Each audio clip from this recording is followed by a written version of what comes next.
Alors, nous rentrons dans une séquence innovation, puisque pour la première fois, nous avons invité des auteurs d'ouvrages qui traitent de l'autonomie des seniors. Et donc c'est Pierre-Marie Chapon, le patron de VA Conseil, qui nous accompagne dans cette opération. Et je lui passe la main et il va appeler les auteurs et puis il va devant vous essayer de les faire parler. C'est son boulot ce matin, faire parler les auteurs. Et puis tout à l'heure, vous aurez la possibilité de vous procurer les ouvrages des auteurs que nous accueillons maintenant. Je vais vous demander de vous rapprocher, les auteurs. Venez vous installer ici. Madame Fuchs, Madame de Vivi, Monsieur Pata, Madame Brami et Monsieur Salomon.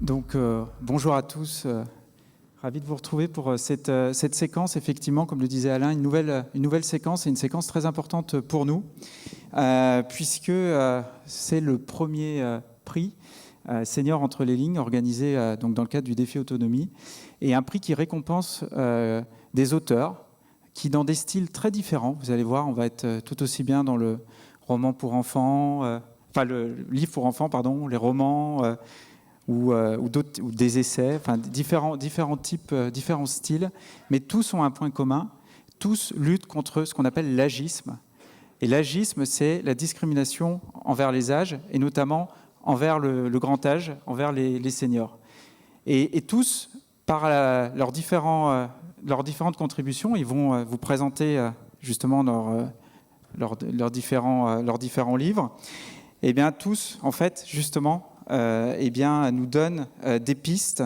On a plein de choses très intéressantes dans ces ouvrages, et je vais leur laisser la parole. Ce que je vais faire, c'est juste, avant toute chose, je vais vous présenter les différents ouvrages.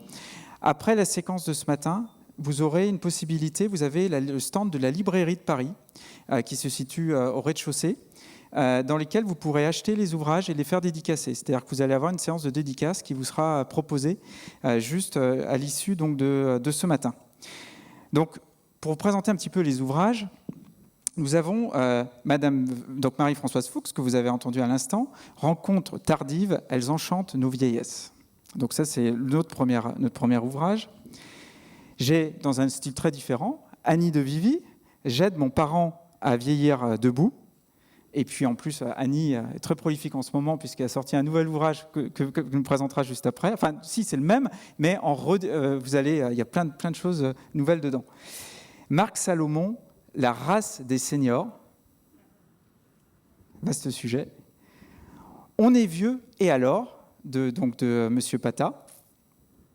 Et puis, Les vieux enfants, un livre magnifiquement illustré, qui est écrit par Madame Brami, ici présente, et avec son illustratrice Aurélie Guilleret.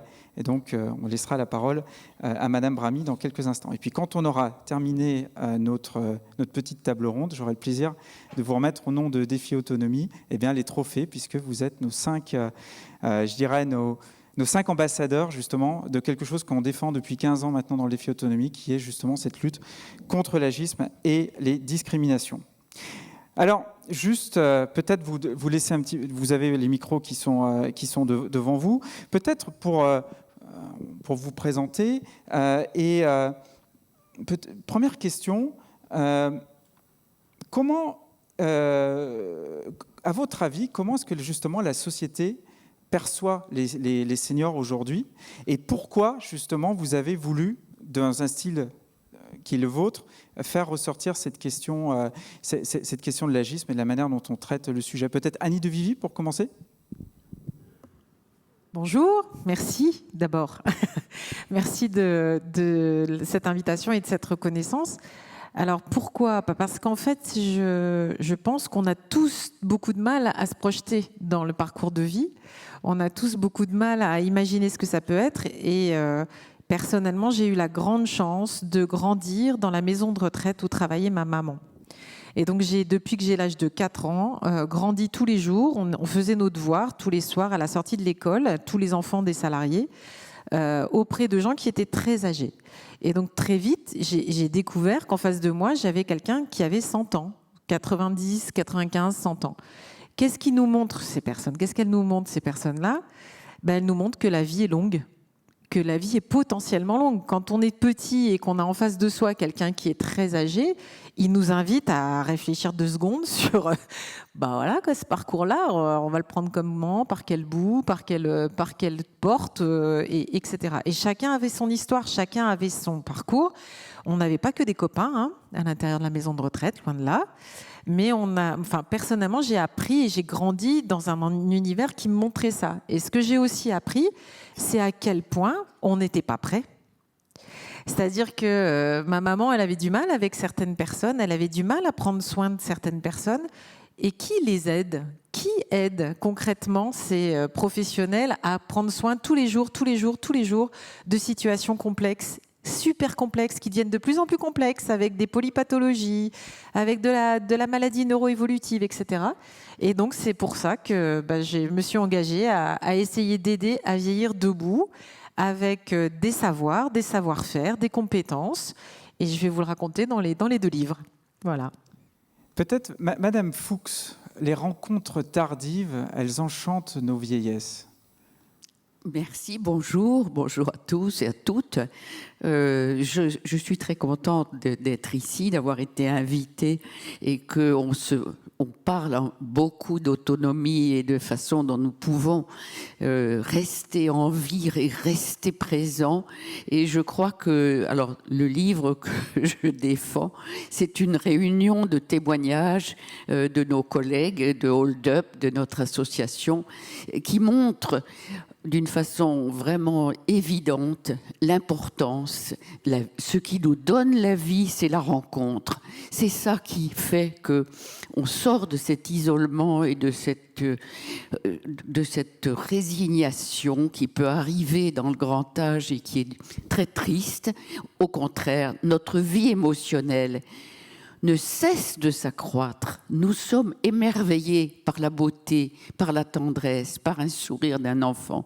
Notre émotivité est tout le temps présente. Notre psyché continue à se développer, même si les apparences sont trompeuses avec les pertes que nous subissons, mais notre émotivité est entière. Et je crois que c'est tellement important d'aller à la rencontre entre nous, avec d'autres générations. On a parlé tout à l'heure de l'intergénération, c'est très important. C'est la manière dont nous pouvons être vraiment vivants jusqu'au bout, c'est la rencontre.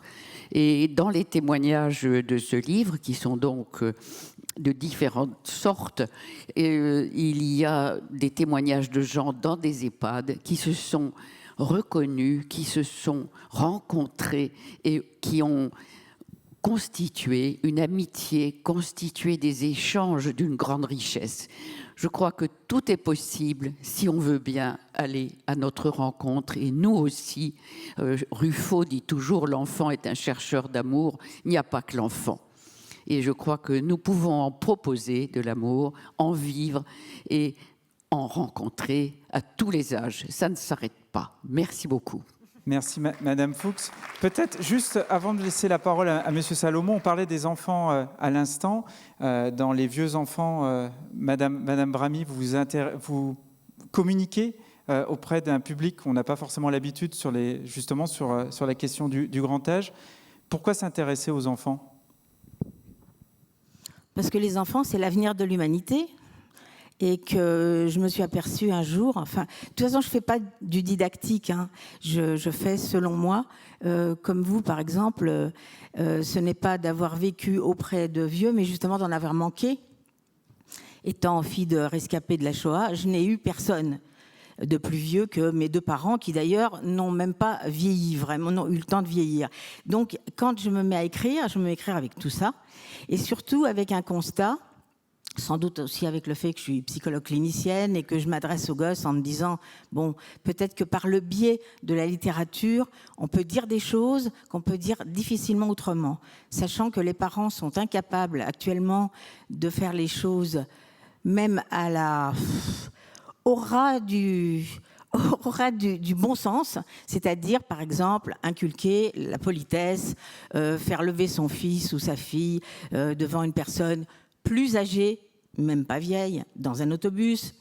Bref, tout ça, c'est mes combats quotidiens et j'essaye de parler aux enfants dans les bouquins. Je me suis aperçue que finalement, il y avait qu'en littérature jeunesse qu'on parlait encore des vieux. Et je tenais à ce mot, c'est pour ça que j'ai donné ce titre, qui d'abord a été très discuté par l'éditrice, parce que je vous entends tous dire senior. Moi, j'ai horreur de tous ces trucs qui ne disent pas en face de quoi ils parlent. C'est pas senior, c'est vieux. C'est pas un gros mot. Effectivement, ça veut dire qu'on a vécu longtemps et c'est un luxe. Voilà, c'est un luxe. Madame Fuchs, je ne sais pas si vous vous souvenez de moi, mais on s'est déjà rencontrés. Je me souviens que il y avait un petit garçon de CP qui avait levé le doigt et qui m'avait dit « Moi, j'ai pas envie de vieillir ». Et je lui avais dit « Alors, tu as décidé de te suicider ?»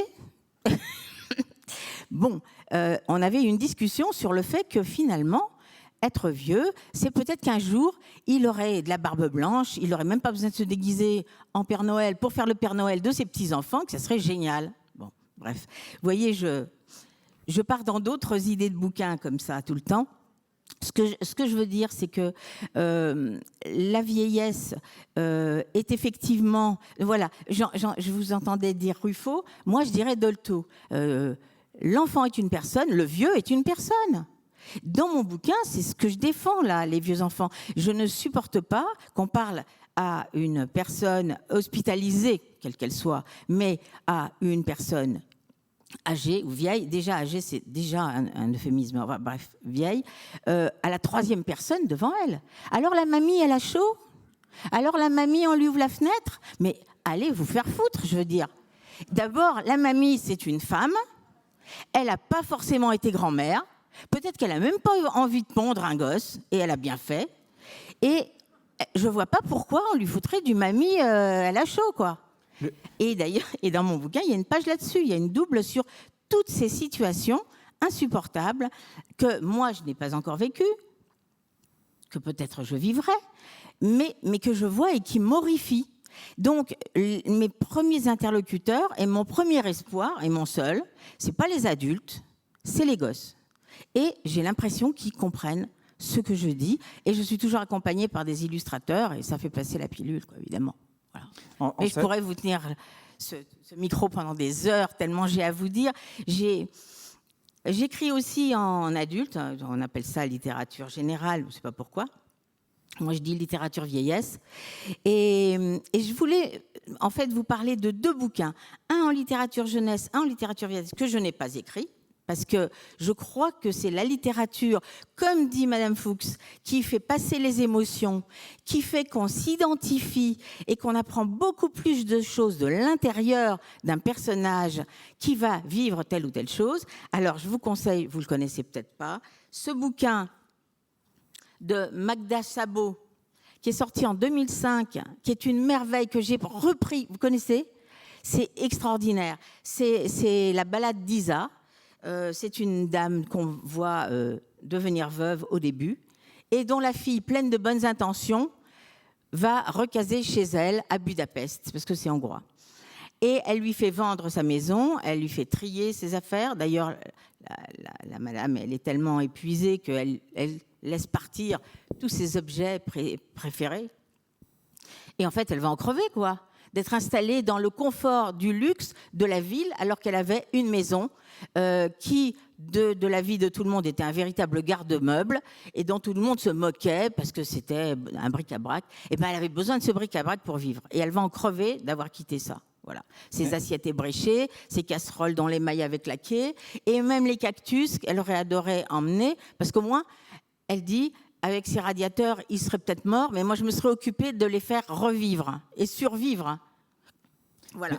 Et à part ça, en littérature... Alors, un deuxième, allez-y. Comment ? Allez-y, votre deuxième. En littérature jeunesse, il faut absolument... Je l'avais offert à ma belle-mère quand elle a eu 70 ans. Très chers enfants, ça, c'est un bijou. C'est écrit par comment ça s'appelle, Christine Lossinger.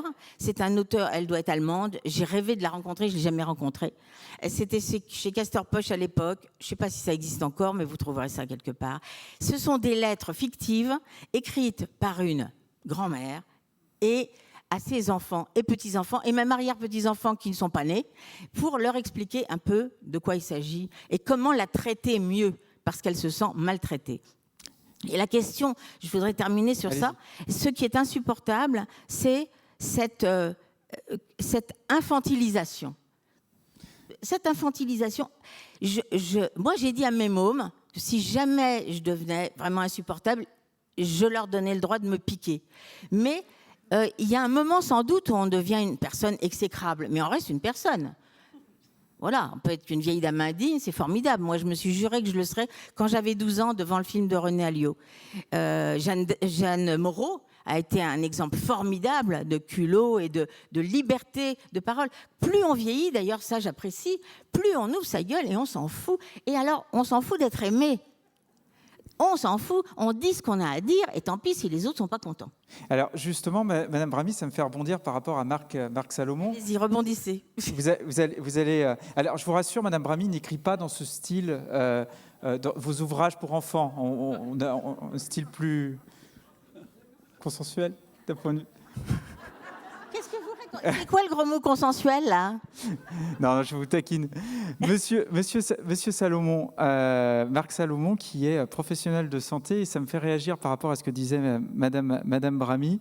Ce qui est intéressant, c'est que là, on est dans un roman, et quelque part, justement, on a un groupe de seniors qui se sentent un peu exclus de cette société. Exactement ce que disait Madame Bramy, sauf que là, ils décident d'aller à la présidentielle, je crois. Oui, le sujet est beaucoup plus léger, effectivement. Donc moi, l'idée est venue de la suivante. Je suis médecin, j'ai dirigé pendant 25 ans un service de réanimation cardiaque. Donc évidemment, au contact tous les jours de personnes âgées, parce que c'est quand même à partir d'un certain âge qu'on attrape un problème cardiaque. Et de l'autre côté, j'ai une autre activité. J'aide des jeunes à monter leur entreprise et j'accompagne une vingtaine de start-up dans le domaine de la santé. Donc j'ai été confronté à cette ambivalence et progressivement, effectivement, de voir le regard de cette société sur les personnes âgées, les seniors, à mon avis, se dégrader. Et l'idée est partie d'une phrase de François Mauriac qui a dit « Ce n'est pas parce qu'on a un pied dans la tombe qu'on doit se laisser marcher sur l'autre ». Donc je suis parti de là et j'ai écrit ce livre qui est un conflit intergénérationnel entre les gens de la génération de mes enfants. J'ai 4 enfants qui vont très bien, avec lesquels je m'entends très bien, et qui progressivement se rentrent en conflit avec leurs parents qui ont décidé de vivre dans un habitat partagé et qui pensent, parce que c'est toujours le rêve des enfants, que les enfants de leurs amis vont devenir amis. Et donc ça ne se passe pas du tout comme ça, comme vous le savez tous. Et donc progressivement, ce groupe de seniors trouve qu'on ne s'occupe pas bien d'eux, que le gouvernement ne fait pas ce qu'il faut, que le regard a changé, et que progressivement, les choses se détériorent. Et ils prennent l'idée, comme le disait, je crois que c'est Nicolas Menet qui disait ça tout à l'heure, qu'en fait, ils sont 16 millions, c'est-à-dire 25% de la population, c'est-à-dire plus que va faire le prochain candidat qui va arriver en tête à l'élection présidentielle. Et donc, ils se regroupent, ils créent un parti politique, ils créent une télévision, une radio. Ils utilisent les réseaux sociaux beaucoup mieux que les jeunes pensent qu'ils savent le faire, parce qu'ils savent le faire très bien. Et progressivement, ils vont se présenter. Et donc, l'histoire est là. Ils vont se présenter à l'élection présidentielle. Ils ont trouvé un personnage extrêmement charismatique qui va les représenter. Et je ne vais pas vous dire la suite, parce que vous allez acheter mon livre. Voilà.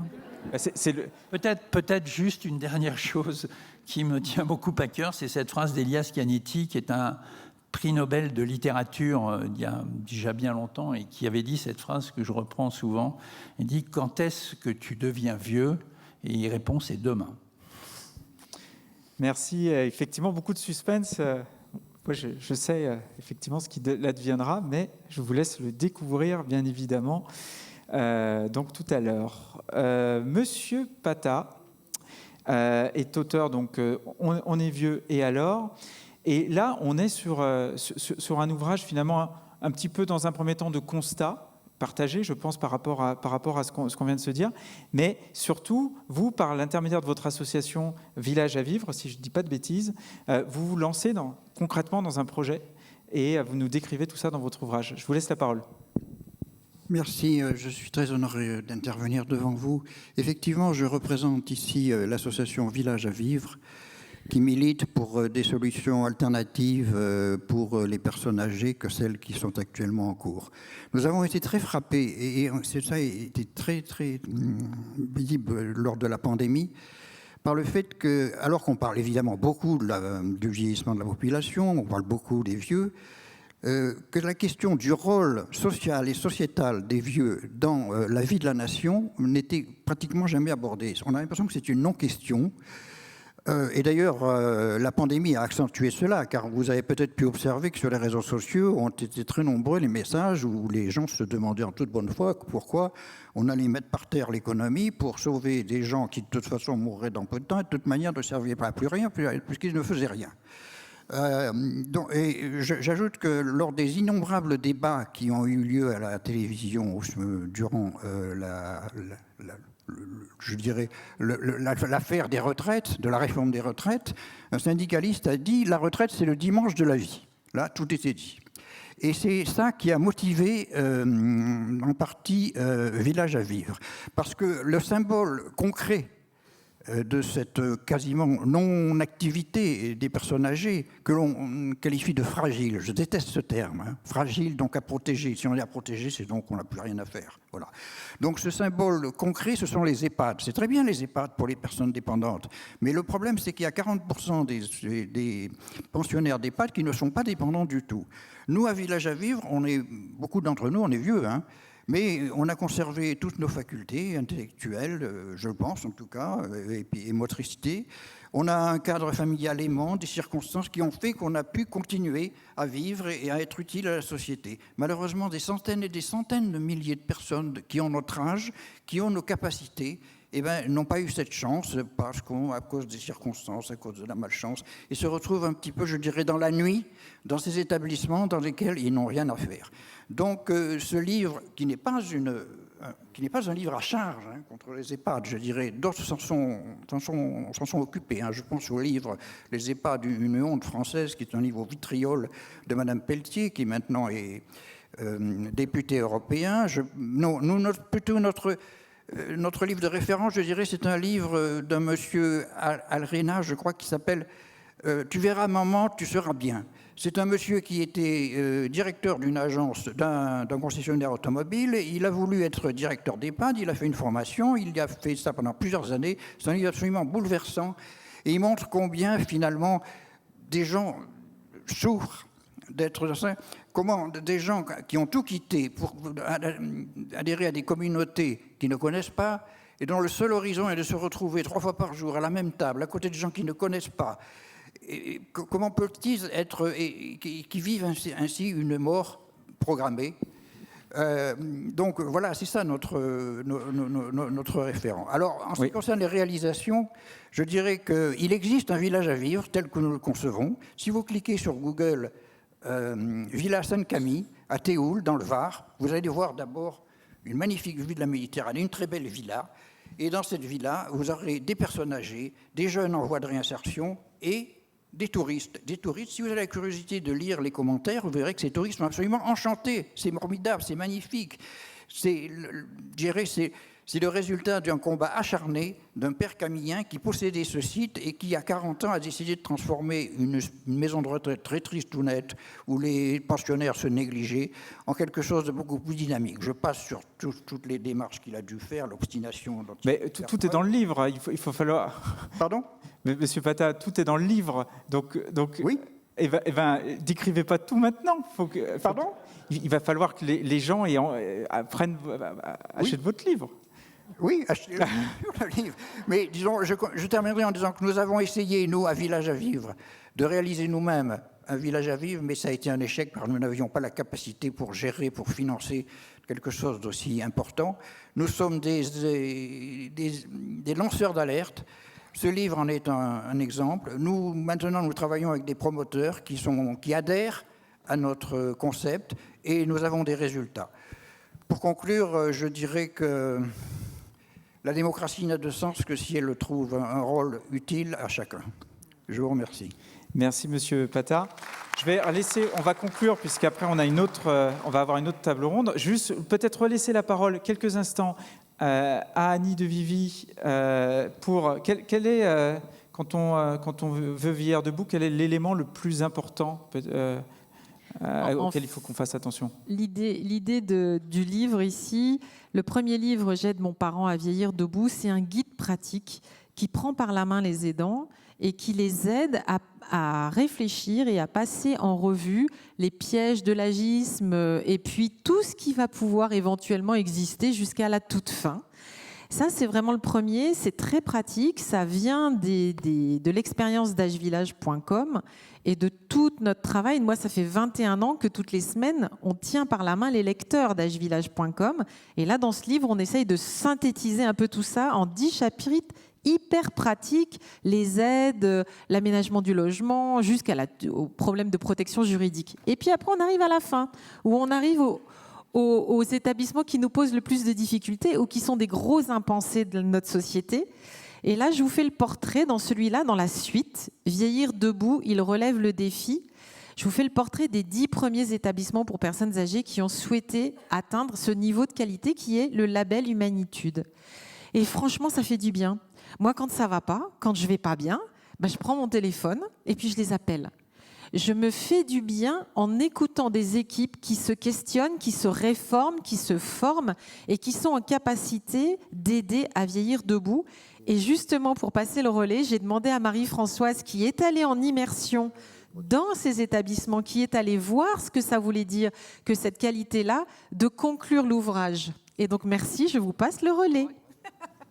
Merci beaucoup. Je voudrais profiter de cette occasion pour dire, nous avons fait dans notre association Hold Up une expérience d'immersion dans les EHPAD et je voudrais dire tout de même des choses très positives par rapport à quantité d'initiatives déjà présentes dans les EHPAD tels qu'ils sont, qui ont changé la vie des personnes qui y sont.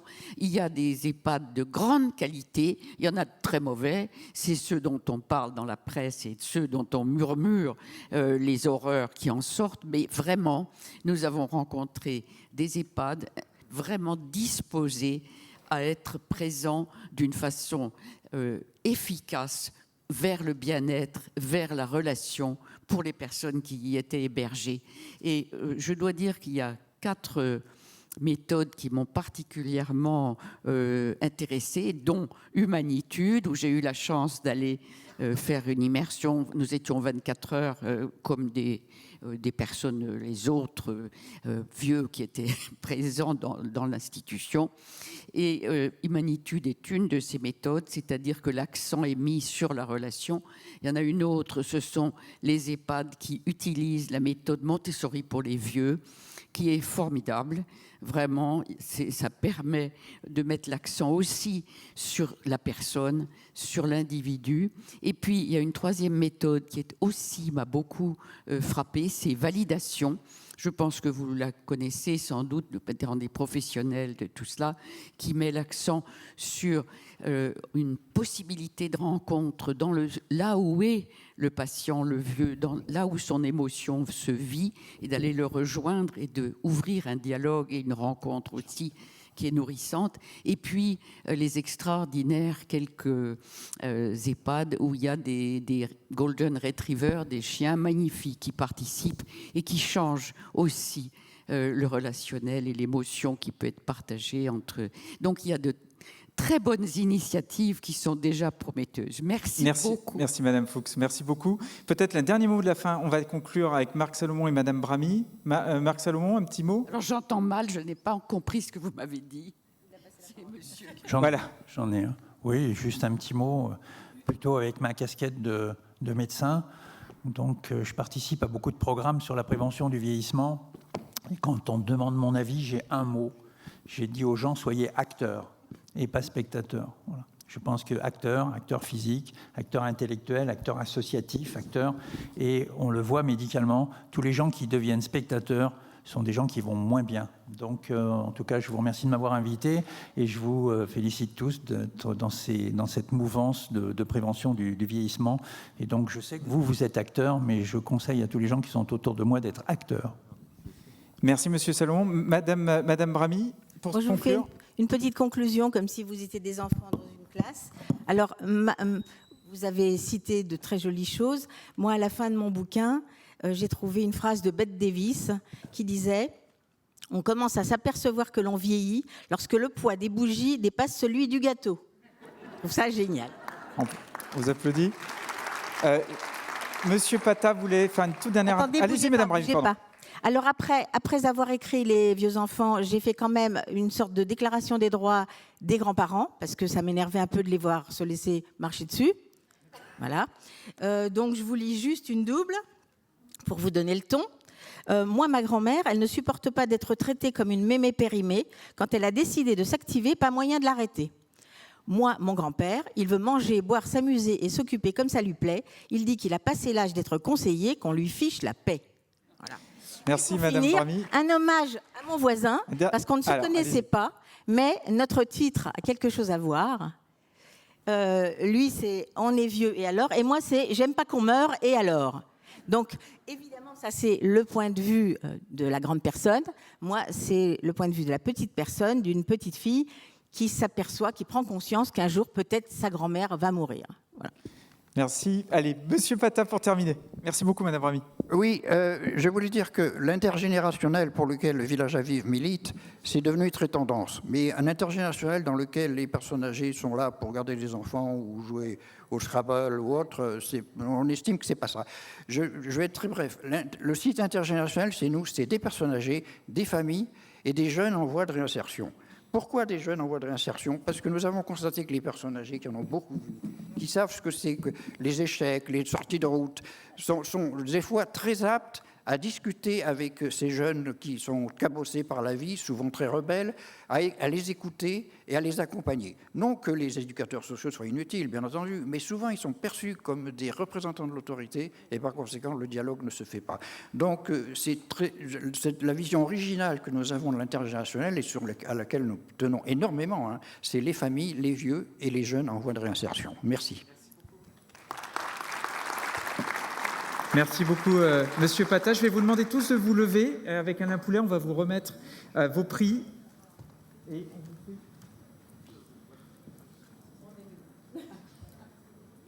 voilà. Exactement.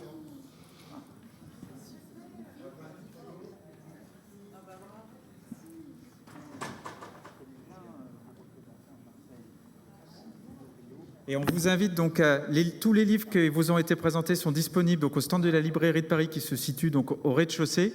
Ils vous accueillent et on a prévu pour que vous puissiez faire des séances de dédicaces. Donc ils pourront dédicacer les ouvrages à peu près jusqu'à la fin de la matinée. On les applaudit et on les remercie une nouvelle fois. Merci à vous.